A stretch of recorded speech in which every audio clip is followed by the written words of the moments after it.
बॉलीवुड की एक ऐसी हसीना जिसकी गरीबी का फायदा उठाकर डायरेक्टर ने उससे गलत काम करवाया। इस एक्ट्रेस की खूबसूरती देख पूरा बॉलीवुड पागल हो गया था, लेकिन क्यों इस पाकिस्तानी क्रिकेटर ने इस एक्ट्रेस को बर्बाद कर दिया। दोस्तों, एक जमाने में हिंदी सिनेमा पर राज करने वाली रीना रॉय आज गुमनामी की जिंदगी जीती नजर आ रही है।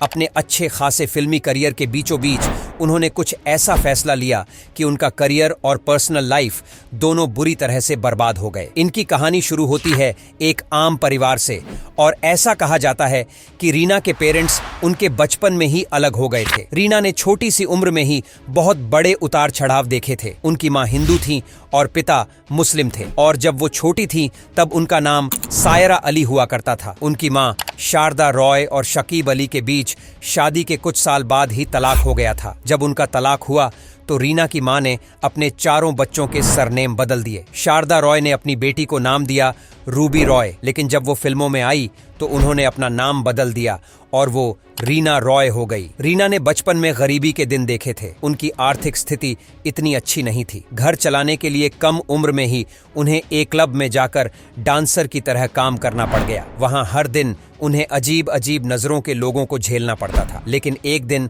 उसी क्लब में उन पर नजर पड़ी। बीआर इशारा की उन्होंने रीना की खूबसूरती को एक नजर में परख लिया और उन्होंने सीधा फिल्मों में काम करने का उन्हें ऑफर दे डाला। लेकिन रीना के हाथ ये मौका जितनी आसानी से आया था, उतनी ही मुश्किल से उन्होंने इस इंडस्ट्री में सरवाइव किया। रीना को बीआर इशारा ने फिल्म तो ऑफर कर दी, लेकिन वो उनसे ऐसे बोल्ड सीन कराना चाहते थे जो उस वक्त की हीरोइन करने से साफ इनकार कर देती थी। रीना को पैसा कमाना था और वो इतना बड़ा मौका अपने हाथ से जाने नहीं देना चाहती थी। इसलिए उन्होंने मजबूर होकर बोल्ड सीन भी दिए और फिल्मों में काम करने से उनके हालात धीरे धीरे ठीक होने शुरू हो गए। रीना रॉय का एक गाना बहुत बड़ा हिट हुआ था, शीशा हो या दिल हो आखिर टूट जाता है, और यह गाना जैसे उनकी जिंदगी की सच्चाई ही बनकर रह गया। बचपन से बाप का प्यार इन्हें मिल नहीं पाया और आगे चलकर प्यार के मामले में भी काफी लकी रही। और इनकी और शत्रुघ्न सिन्हा की लव स्टोरी इतनी फेमस हुई कि इनके इश्क को नाजायज तक कह दिया गया। शत्रुघ्न उनसे 11 साल बड़े थे,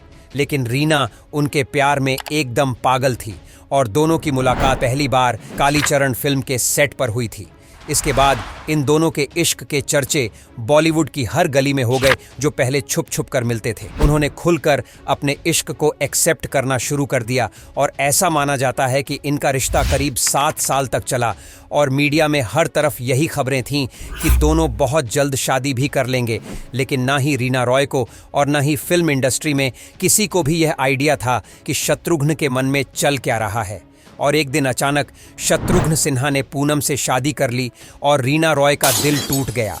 यह उनके लिए बहुत बड़ा झटका था और शत्रुघ्न सिन्हा ने उन्हें धोखा दिया था। लेकिन इसके बाद रीना ने कभी भी उनकी तरफ मुड़कर नहीं देखा। लेकिन वक्त बीता और रीना रॉय की लाइफ में दोबारा प्यार ने भी दस्तक दी। उनका अफेयर शुरू हुआ फेमस पाकिस्तानी क्रिकेटर मोहसिन खान के साथ। उस वक्त मोहसिन अपने करियर की ऊंचाइयों पर थे और दोनों इतने प्यार में थे कि उन्होंने शादी करने का भी मन बना लिया। और रीना ने भी इंडिया में अपना सब कुछ छोड़ दिया और उनसे शादी करके पाकिस्तान में जाकर बस गई। कुछ साल तो इनकी जिंदगी बहुत हंसी खुशी से बीते। इस दौरान उनकी एक बेटी भी हुई और उनके रिश्ते अच्छे होने की बजाय बिगड़ते गए और कुछ सालों बाद इन्हें दोबारा नजर लग गई। मोहसिन और रीना के बीच झगड़े होने शुरू हो गए थे और उन्होंने एक दूसरे को तलाक तक दे दिया था। 1990 में दोनों एक दूसरे से अलग हो गए और उनकी बेटी की कस्टडी मोहसिन को मिल गई। मोहसिन भी अपनी बेटी की देखरेख के लिए कराची में ही सेटल हो गए। लेकिन जब उनकी बच्ची थोड़ी बड़ी हुई तो अपनी माँ के पास वापस आ गई। उन्होंने पहले अपनी माँ का नाम जन्नत रखा था, लेकिन बाद में इसे बदलकर सनम कर दिया गया। रीना रॉय ने दोबारा बहुत कोशिशें की, लेकिन फिल्मों में इनका सिक्का नहीं चला और ना ही इनके हाथ कोई अच्छा प्रोजेक्ट भी आया, और इसी के साथ इनका फिल्मी करियर पूरी तरह से बर्बाद हो गया और वो गुमनामी में कहीं खो सी गई। लेकिन बॉलीवुड इंडस्ट्री से एकदम दूर उन्होंने अपनी खुद की एक एक्टिंग एकेडमी शुरू की, जिसमें आज भी वो न्यू टैलेंट को एक्टिंग सिखाती है। आपको आज की कहानी कैसी लगी हमें कमेंट करके जरूर बताइएगा। साथ ही वीडियो को लाइक और शेयर करना बिल्कुल न भूलिएगा और ऐसी कंटेंट के लिए फॉलो